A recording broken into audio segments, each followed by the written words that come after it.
Hey guys, I'm Aussie Villain, and welcome to my tutorial on scouting, transfers, and contracts. They're all kind of interrelated, so I figured, they're all related with signing players, obviously, so I figured let's do them all as one tutorial. Now, straight off the top, if you are new to my channel and you haven't yet subscribed, please consider doing so. There's going to be a bunch of Let's Plays going on during FM20 as well, so if you want to sort of see me in action, so to speak, don't forget, as I said, subscribe and go and check those things out. And if you do find this tutorial helpful, don't forget to hit like before you leave. That being said, let's get things underway. Let's start with scouting. That is the beginning of the signing process, after all. Now, obviously, you want to go over here to your scouting center. This is where everything takes place. Now, if you want to be in control of the scouts, you want to, obviously, you can see their scouting responsibility. It is me. If you want to delegate it, you can click it. It'll go to your chief scout. I think you might be able to send it off to your director of football, perhaps, as well. But I usually let the chief scout take control of it if it's not going to be me. Now, the first thing you want to do is have a look at your scouting packages. Now, that is, I believe, under player search here. Yeah. So you can see here, we've got the worldwide package. This is with Sampdoria in Italy, and we're just scouting Italy for youngsters. Now, what you need to do here is you need to basically scout what you can afford, realistically what you can afford. Now, Sampdoria, they're a Serie A club. You see here we have a 7.8 million transfer budget, and a scouting budget there of 691,000. Now, you can, if you want to, you could increase the scouting budget, and it just comes off of your transfer budget. So the maximum that you really need is a scouting budget. So if you were to do worldwide, you can see there, that is, top of my head, that's not going to work. So it's about 700 grand, I think, isn't it, roughly? So that's sort of the most that you'll need to do that. But you might find if you do run out during the year, and you want to keep scouting, and you do have a transfer budget, you can scale it up there and just use whatever you need to use. I always think it's worth having as much as you can in there realistically, because using the scouting, you might find a cheaper player that's going to be a really good prospect for you, and you might actually end up saving money transfer-wise long-term by signing a young player for 100 grand, when if you signed him, when sort of a general scout might find him, it becomes sort of more common knowledge, you might sign him for, 5-6 million. So I think you can actually save yourself money over time by increasing the scouting budget. So that's how you would do that there. Now, like I was saying, what you want to do is you want to be realistic. You don't want to scout the world if you can't afford to sign players from all over the world. Now, another thing you want to take into account as well is if you're playing in a league with foreign player limits. So, for example, my beta Let's Play is with an A-League team, Western United. We can only sign 5 foreign players. So whether we would want to necessarily scout the world, certainly for young players, it's a bit of a waste of money because we can only ever sign 5. And because money is a little bit limited, I think I do actually have worldwide scouting for senior players, but we probably wouldn't want to do it for young players. A, it's more expensive, and B, we can only have 5 at any one time. So, and you'll have leagues that are less than that. You might only be able to sign 1 or 2 foreign players, or have them in the squad at any one time, or 3 perhaps. So yeah, bear in mind where you're at financially, and just be aware of your foreign player limits, and also some work permit rules. It may be that you're not going to get a work permit for a young player because they might have to have X amount of caps for their country before you can get that. Different countries will have different rules, so just be aware of work permit rules as well before you go and spend a lot of money on youth scouting. As a general rule, though, and it probably should be the case with Sampdoria, if you're playing in one of the bigger EU leagues, no one's really going to be foreign in that case, as long if they're in Europe. So go and scout the youngsters. Try and find that the younger you find a player, the cheaper you'll sign them for, as a general rule. So that's generally worth doing. But just be aware. If you're playing as an Asian league, you can only really sign players from your area in Asia, or your country in Asia. Just be aware of what the player limit rules are, and set your scouting budget accordingly, because you don't want to waste money on scouting players that you realistically can't sign. Now, there are several different ways to scout players. So what you want to do to set up a scouting assignment is click create new assignment here, and it'll pop up this screen. Now, there's different ways you can do it. If you're playing as a team that has copious amounts of scouts, or is able to get a copious amount of scouts, one thing that you can look at doing here, if you go down to region, if you have, what's this? I mean, I think Manchester United, or one of the big English teams or big European teams, might have 30 scouts. So you could just assign 1 scout to every region, and just leave them there permanently. So you say, for the sake of argument, Caribbean scouting pool, you could either pick a scout or just if you're gonna send one scout, then you probably want to pick a scout. So let's go with this guy. Would you want to add if you want to add any conditions? Typically, I would say no. Maybe you might want to put an age limit on it, so is at most 33. If you're looking to sign younger players, but typically if you're scouting, I would say just let them go and find the best players for you. If you get a wonder signing, it might be 34. You get one really good year out of him on a free transfer, might be worth it. And then you'll just hit start assignment. You can see their duration until finished. You can just have it ongoing. If you just want to have one scout in each region, just leave it as ongoing, and they'll sort of report back when they find someone. It's a good way to do it to cover the world. It can be useful, and if you don't have enough for each region, even if you have 5 or 6 scouts, sort of work your way down the list, and you will find that if you have 5 or 6 scouts, you might get around the world, get a scout to each region, maybe every 2-3 years, and that's still a pretty good way to cover sort of the world of football with 5 or 6 scouts, which is what most reasonable sized teams will have. You'll tend to have 5 or 6 scouts. So that can be a useful way to do that. Now, another way you can do it is you can scout via attributes. So if you know the exact sort of player that you want, then you can scout by that way. So what you might do, say you want a winger, so you might want, say, crossing, dribbling. What else would you want? Acceleration, agility, balance. You'd probably want as a winger some pace. What else would you want? Maybe off the ball, top of my head.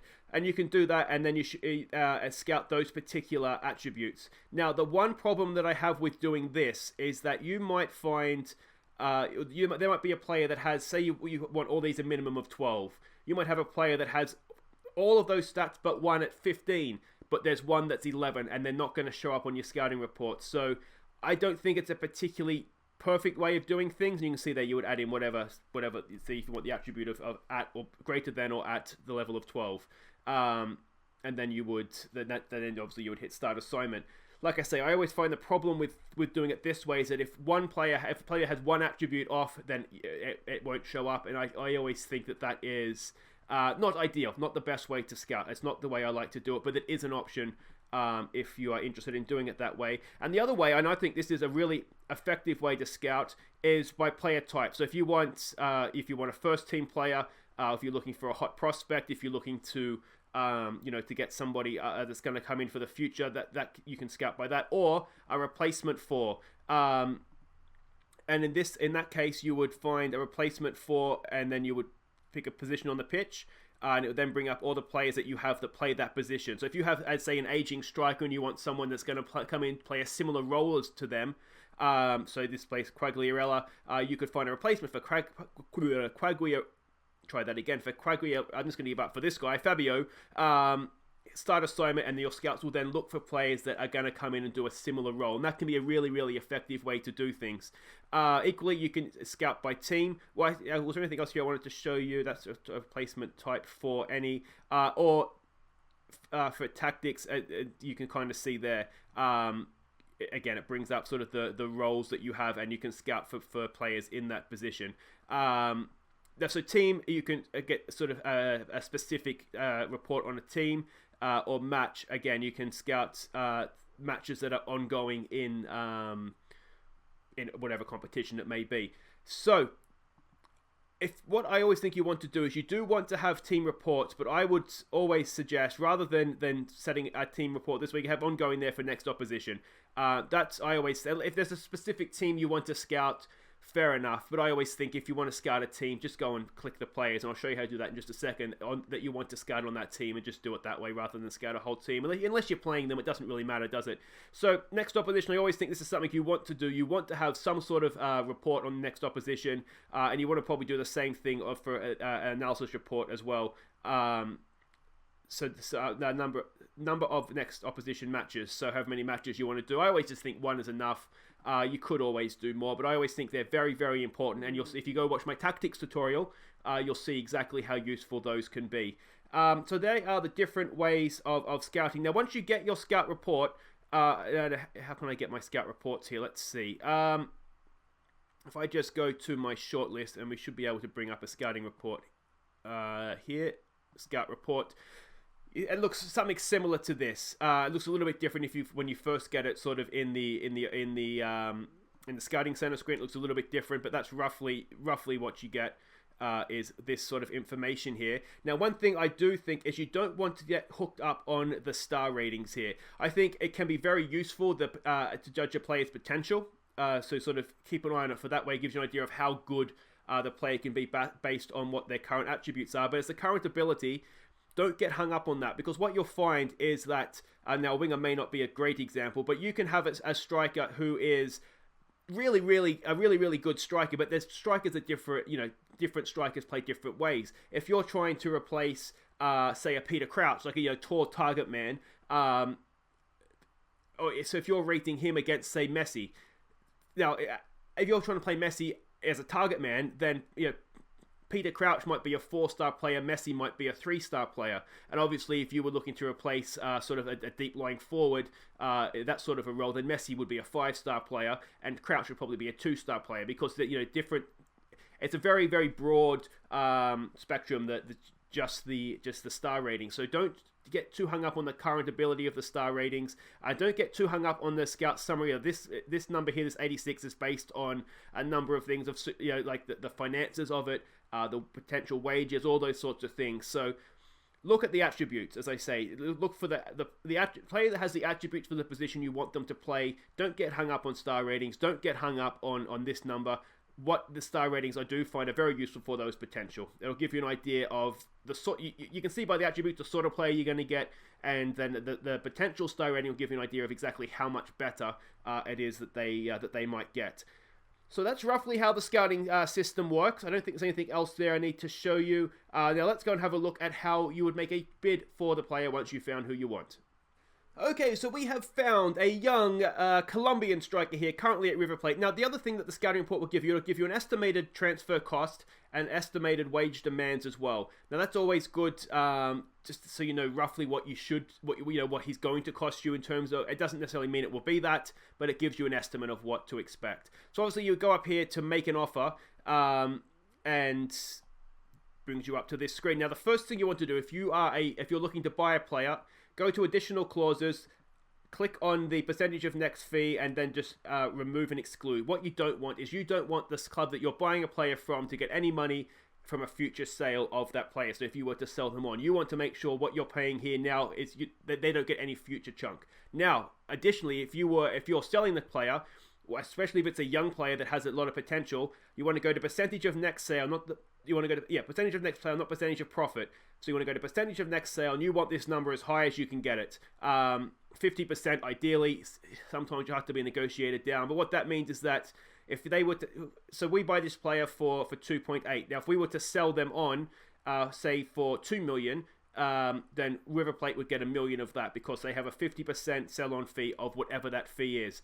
If it's a profit, if it's a percentage of the profit, it would mean if we were to sell him for 2.7 and signing for 2.8, they wouldn't get anything. So obviously, if you're a buying club, you don't want any of this, because you want to make sure you're getting all of the future transfer fee. If you're the selling club, you don't want a percentage of the next fee. You want half of whatever it is.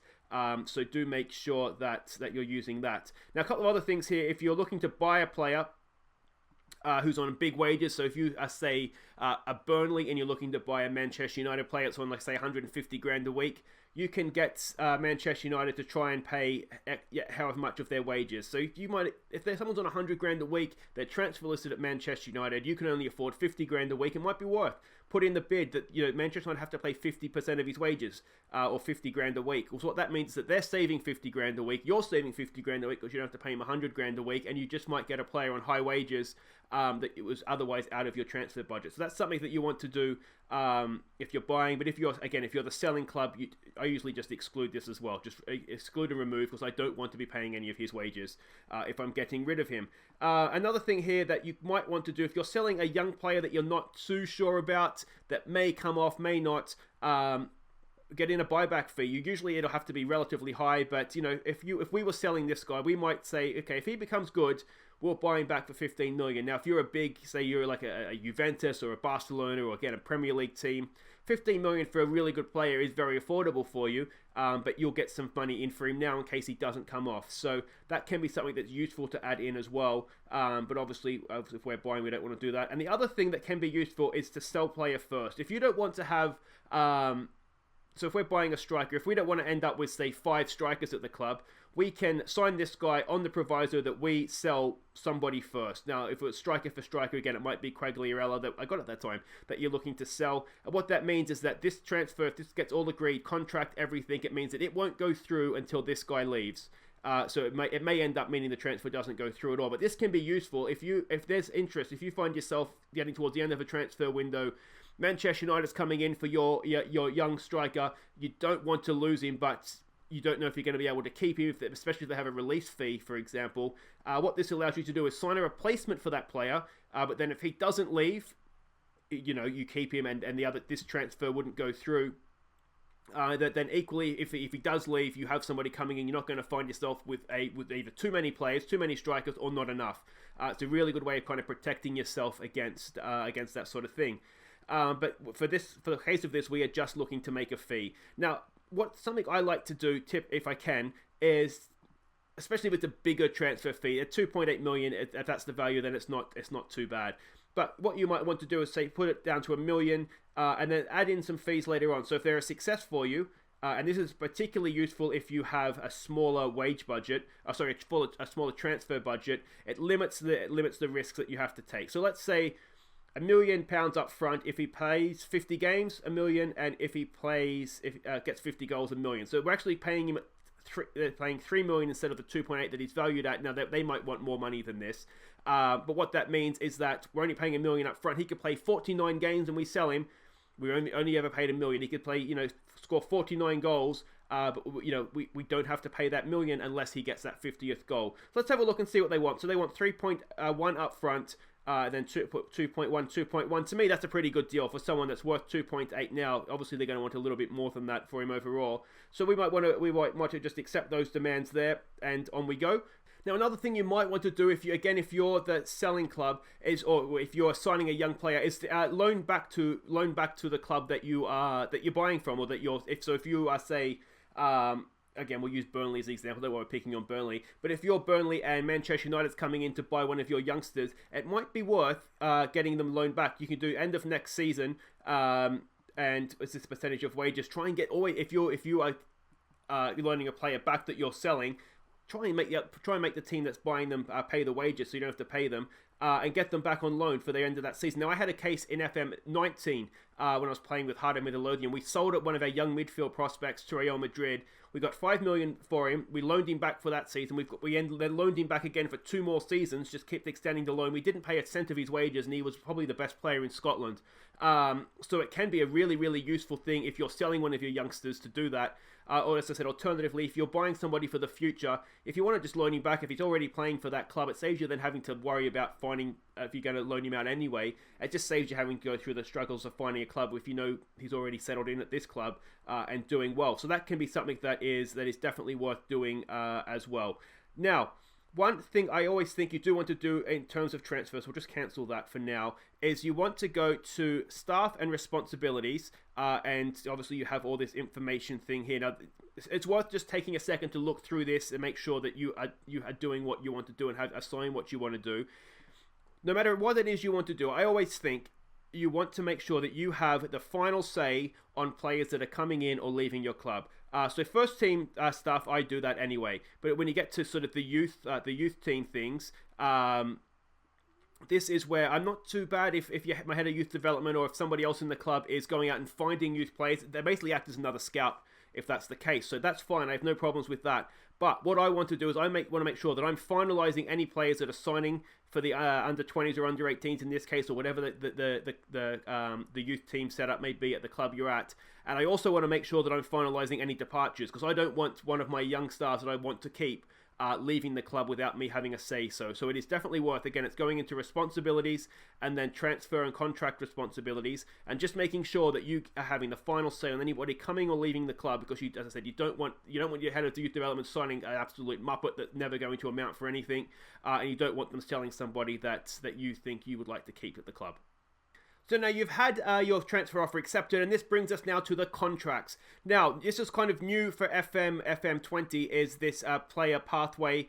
It's very, very worth, I would say, making sure you're paying attention to this promises screen. So I've already had more than one situation where I've actually I've signed a young player, I've promised to loan him out as part of his development, and I haven't actually wanted to loan him out, and then I've had them become annoyed at me and unhappy at the club because I've broken promises. So it's definitely worth paying attention to this, because I've already fallen victim of not doing that. Now, this player pathway. Now, we're obviously in 1920 this year, so we're looking to renew the contract here of Ronaldo Vieira. So this year, you can see here, we're promising as a squad player. Next year as a regular starter, and then the season after that, an important player. And if somebody is aging, it might be that you have this going the other way, and you might want to coordinate it. So if you have somebody, an older player, say in their early 30s right now, that's in this same sort of defensive midfield position, you might want this going the other way. So right now, they're an important player. Next season, they're both regular starters, and the season after that, the older player becomes a squad player. So you're sort of having meeting in the middle and going the other way. So it just comes to sort of planning how you want your squad to go over time. But yes, I said, make sure you pay attention to that, but finalize the promise there, and then you go to negotiate the contract. Now, this works the same pretty much if you are signing a brand new player or renewing a contract of a player at the club.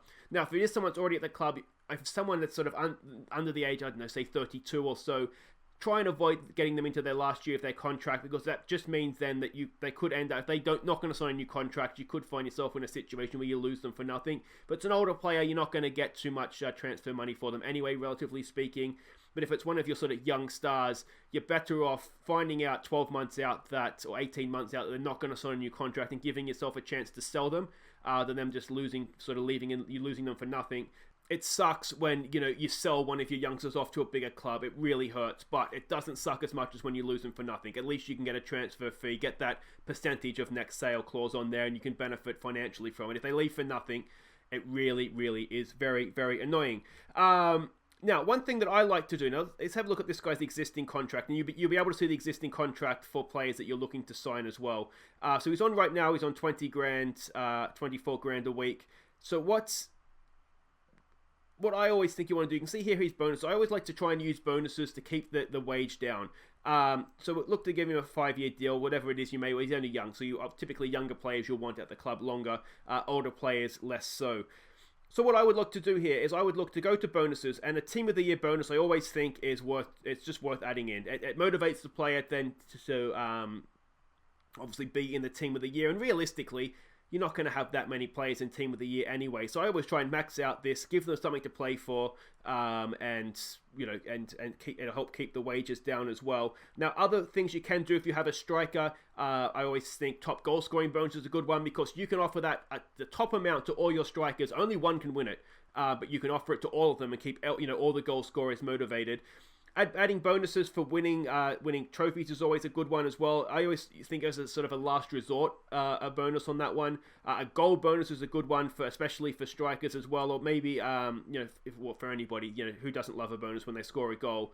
Additional clauses here that are worth adding. Young players will usually want a wage rise depending on how many games they've played. I try to avoid that if I can, but it is going to be what it is sometimes.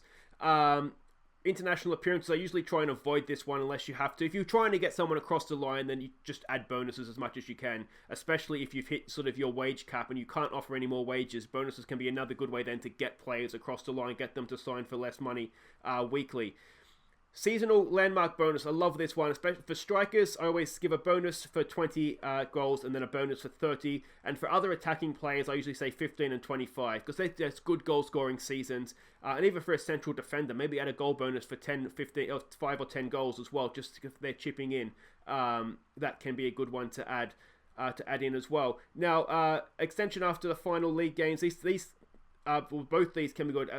Final league game, I would say, if you have an aging player, someone that's sort of really getting towards the end, if you play them for, say, 15 league games in the season before their contract's up, it'll trigger an extension. I think that's a good one for old players or players that are injury prone, because what that can mean is that you've got them for 1 year. If you're playing them, if they're playing well, you're going to hit the 20 game threshold, and then they'll get another contract. And you sort of get them for an extra year if they're good, but not, you don't get stuck with them if they're rubbish. So that's a good one to add in, I think, for older players. And then if you avoid relegation, this is a good one if you have a sort of a higher waged player that you've brought in as a bit of a gamble, especially if you're a promoted team. So if you avoid if you avoid relegation and they're playing games as well, same sort of threshold in that sense, they get an extra year. So if you're paying someone high wages, as I said, in a first year up sort of situation, it's a good one to throw in as well. Other bonuses here that are used for optional contract extension by the club. If I get a player to agree to this, it's an excellent one. I will sometimes do this with young players if I'm not sure how they're going to develop. Add it in as many years as you can. I've never seen anybody take more than 2 years. It's all the powers in your hand. Then if you want them, you keep them. If you don't, you don't. Any player, that can be a good one for. Minimum release fee, I usually try and avoid adding these in where I can, but sometimes players they'll demand them. That you even have a choice in it. So I would never add that in, but if it's something that's demanded, try and get it as high up as you can. That's just is what it is. Relegation release fees, release clauses, they can be useful again if you have a high earner, especially if they're older and there's not much transfer value in them anyway. If you add a relegation release clause in, so that if you get, I don't know what you get. Say you get 15 million. What did I do there? If you get 15 million, then they will leave the club. That can be good. That can be a good one to have. Now, I've completely messed this up. Where's Ronaldo Vieira? Please just go back to where we were. No, we're going to have to go back into... no, where was I? Now, sell-on fee.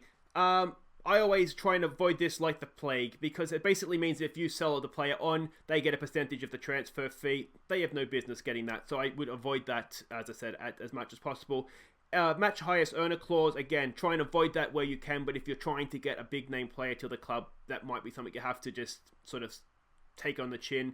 Injury release clause, as is what it is, as advertised. If you have a player that's injury prone, this can be a good one, so that you're not stuck with a high wage of an injury prone player. You can just kind of release them if injuries come back to haunt them. So let's see what we can do here with extending Ronaldo Vieira's contract here. We want a high team bonus there. Let's give him a goal bonus as well. We don't want the goal bonus being too high. I sometimes try and match the goal bonus to the appearance fee as well, see if that works. So this is basically his contract that he's on now. We'll get rid of the relegation wage drop, so I don't expect myself to get relegated, and if I do, I'm going to get sacked anyway, so it doesn't really affect me. Let's suggest that, see what he would do. So, now he initially wanted, he wanted 30 something grand a week, didn't he? So we've got him down to 28. Now, he hasn't got much patience here for me. You can see there again, he wants that minimum release fee. It's not something that the agent is insisting on. He wants these wages after a certain amount of games. Again, I usually try and avoid these. What we might do is we'll get rid of this one. We'll say if he plays 30 games, we'll give him 36 grand. We'll see if we can be a little bit cheeky on that one. A yearly wage rise. Again, I usually try and avoid it if I can, just because obviously your wages will get higher every year. Given that he's not mucking around here, the agent, he's very impatient. We'll suck it up for this time. Everything else there doesn't look too bad. A 5-year deal, so let's do that. And again, there you go. So he's gone from, I think he wanted, was it 35 grand a week he wanted? So we've got that down, the weekly wage a little bit. He's only actually got a 4 grand a week pay rise. He gets a nice bonus if he's in Team of the Year. And yep, that's how you would negotiate a contract ready for 5 more years of Ronaldo Vieira. So guys, that's pretty much everything I think I wanted to cover. If you have enjoyed this and found it useful, please do hit thumbs up. Don't forget to subscribe if you're new. I've been Aussie Villain. Check out my other tutorials as well. And I will see you next time, hopefully, very, very soon. Take care.